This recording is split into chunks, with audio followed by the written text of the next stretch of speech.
আসসালামু আলাইকুম everyone, welcome to my channel. আজকের এই ভিডিওতে আমরা আইবিএ তার বিবিএ বা এমবিএ অ্যাডমিশন টেস্টে যে টাইপের ইংলিশ কোয়েশ্চেন করে থাকে তা নিয়ে আলোচনা করব। সাধারণত ইংলিশের কোয়েশ্চেন হয়ে থাকে 30 মার্কসের। এই 30 মার্কসের কোয়েশ্চেনকে আমরা মোটা দাগে 3 ভাগে ভাগ করতে পারি। প্রথম টাইপের কোয়েশ্চেন হবে আপনার গ্রামার রিলেটেড, দ্বিতীয় টাইপের কোয়েশ্চেন হচ্ছে ভোকাবুলারি রিলেটেড, এবং থার্ড একটা প্যাসেজ। 30 মার্কসের মধ্যে গ্রামার রিলেটেড কোয়েশ্চেন আসবে 8টা থেকে 10টা।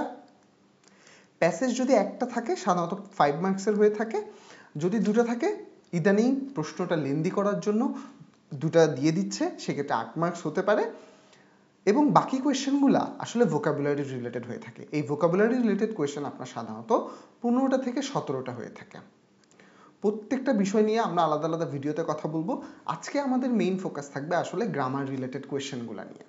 আইবিএতে গ্রামার রিলেটেড কোয়েশ্চেন সাধারণত দুই টাইপের হয়, একটা হচ্ছে পিন পয়েন্ট এরর, আর একটা হচ্ছে আপনার সিলেক্টিং দ্য বেস্ট অল্টারনেটিভ। ওকে, এখন আইবিএর প্রিপারেশন যখন শুরু করি আমরা, তখন আমরা 3টা কম্পিটিটিভ এক্সামের কথা প্রায় শুনে থাকবেন আপনারা। একটা হচ্ছে স্যাট, একটা হচ্ছে জিম্যাট, আর একটা হচ্ছে জিআরই। কারণ হচ্ছে আইবিএ যে টাইপের কোয়েশ্চেন করে থাকে সেটা এই 3 টাইপের কম্পিটিটিভ এক্সামের যে টাইপের কোয়েশ্চেন আসে তার একটা সংমিশ্রণ বলা চলে। ঠিক আছে, স্যাট এই যে পিন পয়েন্ট এররের কথা বললাম না, সেটা হচ্ছে আপনার এই স্যাটে প্রচুর আসে পিন পয়েন্ট এরর। এই টাইপের কোয়েশ্চেন আপনারা স্যাট এক্সামে প্রচুর দেখতে পাবেন।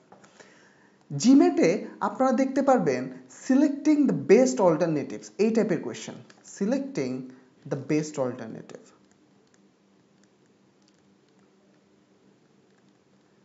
আর জিআরই টাইপের কোয়েশ্চেনে আপনারা ফিল ইন দ্য ব্ল্যাঙ্কস, আইবিএতে যেসব ফিল ইন দ্য ব্ল্যাঙ্কস আসে ভোকাবুলারি রিলেটেড, সেগুলো ইউজুয়ালি জিআরইতে টেস্টেড হয়।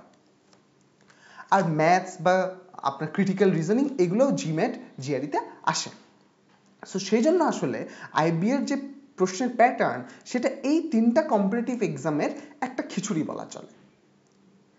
চলেন আমরা এখন এই পিন পয়েন্ট এরর বা সিলেক্টিং দ্য বেস্ট অল্টারনেটিভ এই দুই টাইপের কোয়েশ্চেন দেখতে কেমন হয় সেটা দেখি।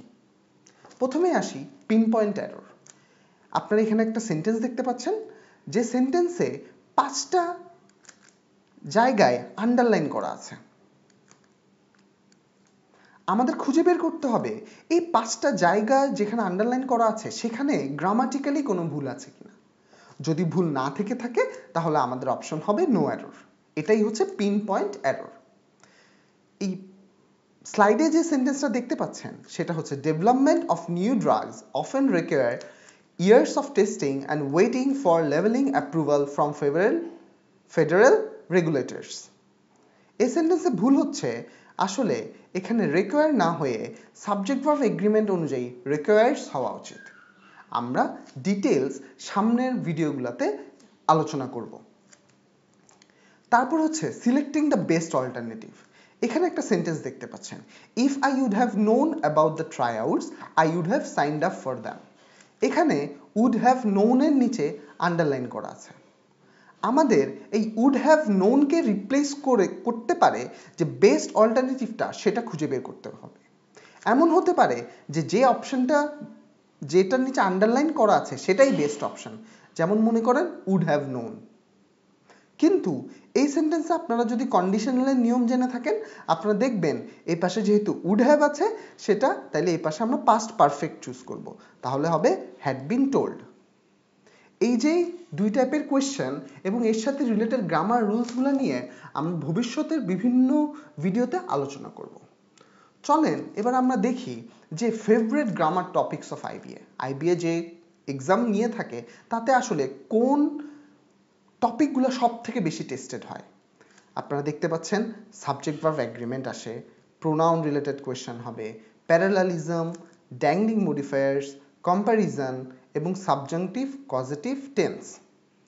এই টাইপের কোয়েশ্চেনগুলো থেকে এই যে 8 থেকে 10 মার্কসের গ্রামার কোয়েশ্চেন হয় না, এর মধ্যে দেখবেন 5টা থেকে 6টা কোয়েশ্চেন বা কিছু কিছু ক্ষেত্রে সবগুলো কোয়েশ্চেনই আপনারা এই কয়েকটা টপিকের মধ্যেই পেয়ে যাবেন। আমরা চেষ্টা করব যে আমার ভিডিওগুলোতে এই প্রত্যেকটা টপিক আপনাদের টু দ্য পয়েন্ট বুঝিয়ে দেওয়ার জন্য। চ্যানেলটি সাবস্ক্রাইব করবেন আশা করি এবং আমার সাথেই থাকবেন। ধন্যবাদ।